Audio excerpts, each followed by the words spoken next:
A usual Zoom Sunday morning. At breakfast on Sunday, Mother reminded Kay that it is Sunday and they have Zoom RE. It was their turn to light the chalice. Normally, Kay loved greeting all the children and the parents who attended the Zoom RE, yet she seemed less enthusiastic. What's wrong? I was thinking about Abby.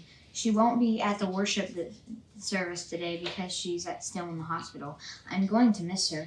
This Sunday just won't be the same. I understand.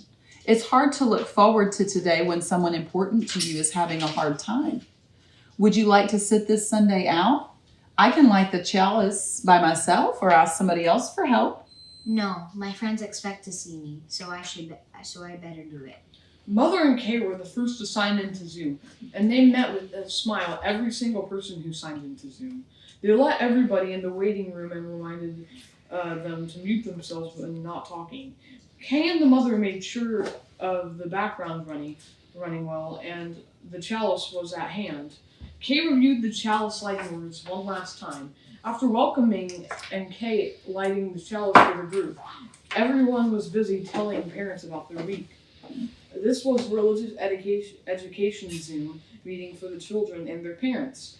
Earlier, the adult Sunday discussion group met to topic at the church and society. Right after the Zoom RE gathering, the whole topics in the church and society. Right after the Zoom RE gathering, the whole church began participating in a hybrid online and in-person Sunday service. The youth group will also meet in the afternoon.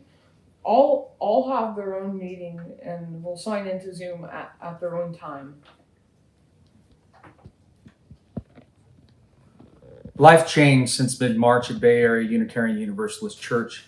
Kay and the mother remembered how the greeters table, they met with a smile every single person who came through the door. They answered questions from visitors, and when a new child visited his parents, Kay shared all the things she liked to do best at church. Mother would invite the boys' parents to the next week's holiday party.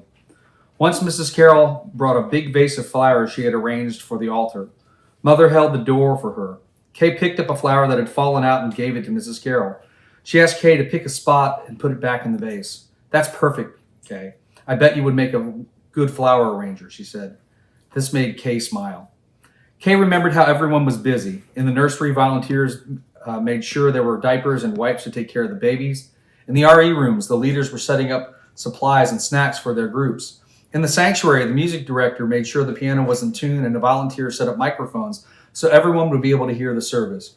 Mrs. Lillian was making fresh coffee. She dumped the used coffee grounds and filters into the garden's compost bin. Later on during the church's online worship, the service leader introduced the time for sharing of joys and concerns. Church members raised their hands and waited for the leader to invite them to lighten the candle and share important events in their lives. Kay whispered, We light candles for both joys and concerns, right? Could I light a candle for Abby? Kay and Mother waited to be called. Kay unmuted and said, This candle is for my friend Abby. She is sick and in the hospital. Please keep her in your thoughts and prayers, and her family too, so they don't worry too much. After the last candle, the minister calls for a moment of silence. During the online coffee time following the worship, the minister said to Kay, We are sorry to hear about your friend. We hope she can come home from the hospital soon. Thanks. I hope so too. Kay realized that other people knew how it feels to have a friend who is sick, and she was glad that she had shared. She thought to herself, next time maybe I'll have a joy to share. That will feel nice too. Kay and Mother enjoyed the Sunday morning. It was not the same as being at church, at the church building, but it was okay by staying home, and they were helping everybody stay safe and healthy. Zoom meetings were not bad after all. You just needed to get used to it.